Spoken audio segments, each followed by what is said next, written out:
কৃষ্ণনগরের জগদ্ধাত্রী পুজোর বিসর্জনের ছবি আপনাদের দেখায়। প্রথমে আগে ছবিটা দেখুন।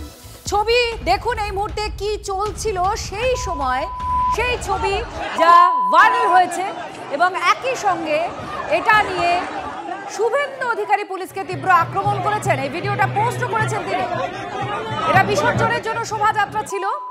ক্লাবের সদস্যদের উপরে বেধড়ক লাঠিচার্জ করেছে পুলিশ। পুলিশকে লাঠিচার্জ করতে দেখা যায়। অভিযোগ যে ক্লাবের সদস্যদের উপরে পুলিশ লাঠিচার্জ করেছে। তীব্রভাবে পুলিশকে আক্রমণ করেছেন শুভেন্দু অধিকারী। এই সেই ভিডিও। এই বিশৃঙ্খলা তৈরি হয়, আপনারা দেখতেও পাচ্ছেন এই মুহূর্তে সেই সময়ের ছবি যেটা ভিডিও পোস্ট করেছেন শুভেন্দু অধিকারী পুলিশকে আক্রমণ করেছেন। দেখুন একটা বিশৃঙ্খলা তৈরি হয়, এদিক ওদিক ছুটছেন যারা ওই শোভাযাত্রায় ছিল, বিসর্জনের যাত্রায় ছিল। একজনকে বেধড়ক পেটানো হচ্ছে সেটাও দেখা যায়। একজন মহিলা কাঁদছেন, ওই দেখুন লাল পোশাক পরে।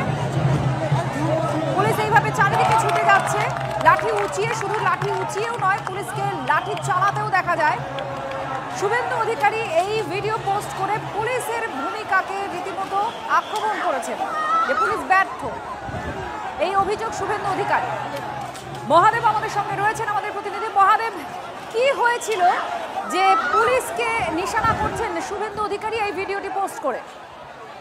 দেখো, শুভেন্দুদেরকে যে ভিডিওটি পোস্ট করেছে মূলত সেই ভিডিওটি কিন্তু ভাইরাল হয়েছে, কারণ পুলিশের লাঠিচার্জ সাধারণ যারা দর্শক রয়েছেন তাদের উপর যেমন লাঠিচার্জ করা হয়েছে, তেমন বেশ কিছু উদ্যোক্তা অর্থাৎ যে সকল পুজো উদ্যোক্তা রয়েছেন তাদের উপরে লাঠিচার্জ করা হয়েছে।